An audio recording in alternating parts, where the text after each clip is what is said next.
Matchday 15 of the Canadian Premier League wrapped up, and once again, it was full of drama, movement up and down the table, and some debut goals. So let's take a look at what happened. We kick off at Cavalry FC, who hosted Inter Toronto, and it was a five-star performance from the Cavs, and particularly by Varshevsky, who ended up with three different assists. So that result keeps the Cavs in second place, but they have closed the gap on log leaders to 2 points. So for Inter Toronto, that is 8 games without a win, 25 goals conceded in that time period, and only scoring six. So they've been on quite a slump. And to be honest, you could see why that is the case because defensively, they're all over the place. Offensively, they're unable to create chances. Like they do create the half chances, yes, but they cannot put anything together. And this game was just really a copy of that. They could only have one shot on target the entire game. While on the other hand, your defensive structure, your pressing was all over the place. There were too many gaps in midfield, which Cavalry easily exploited. Starting off with Perlman, who probably never scored an easier goal coming from right back. One simple ball over the top. Beautiful run by Vershevsky, well timed, and he was played in behind, and he was able to play the cutback for Perlman. And how Inter Toronto are letting the opposing right back be in the number 9 spot, completely beating the offside trap is something the coach will be worried about. Cavalry got the second goal with Antonio, the young 19-year-old, making his debut. And what a goal it was. A very beautiful shot from outside the box. Yeah, it might have taken a bit of a deflection, but still, he was given the time and space to pick his spot, and he duly punished Inter Toronto.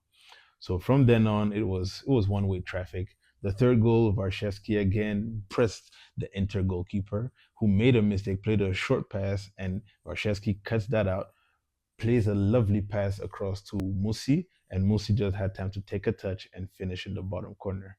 And as if that was not enough for Varshevsky, he had a third assist, which was from a free kick to the back post and a free header for Elva. And again, free header for Elva at the back post. These are the basics Inter Toronto need to work on if, yeah, they're to sort of stop this slump.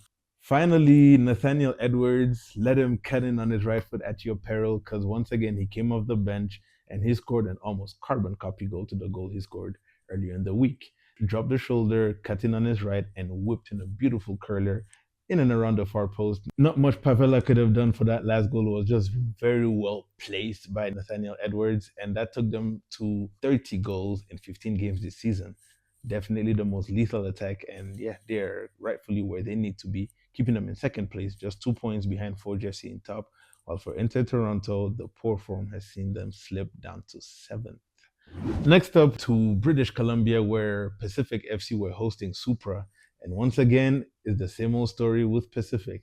They'll create chances, put themselves in good positions, but their defensive discipline is always an issue.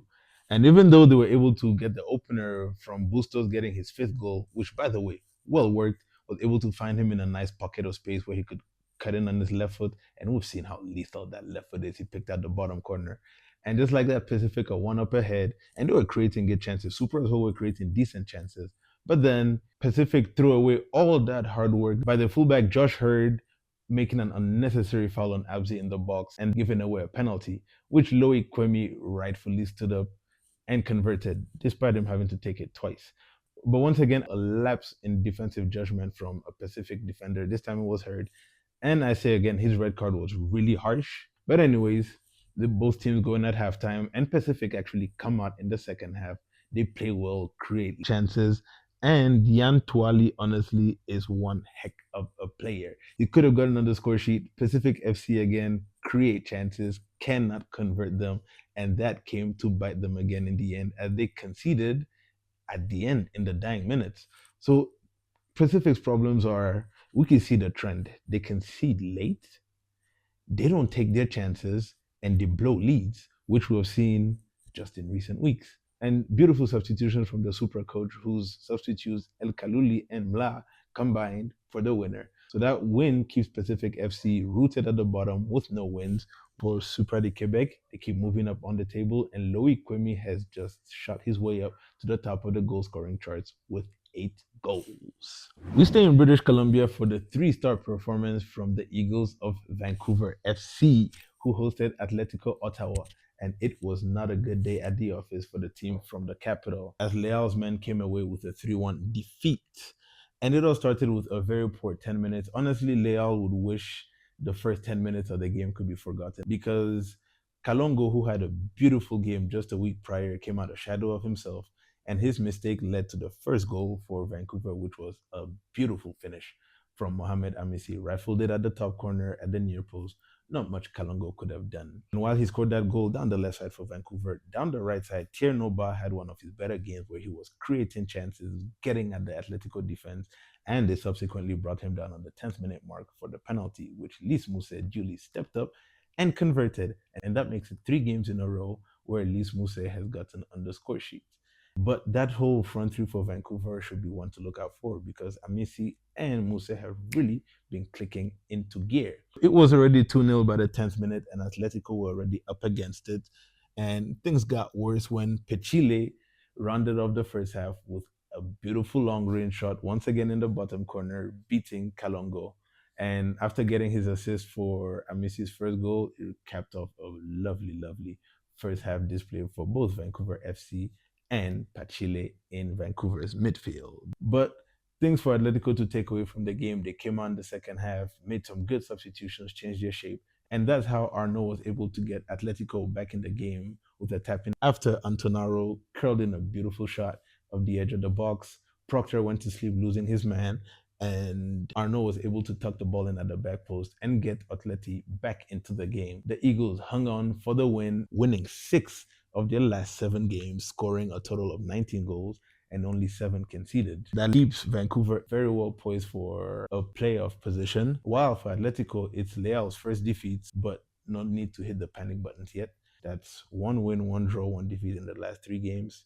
Still a way to go in the season. And finally, we wrap up with a trip to Nova Scotia, where the HFX Wanderers hosted log leaders Forge FC. And sometimes they say in football the numbers can lie because Forge looked to have dominated the game. But having watched the game, it really wasn't the case.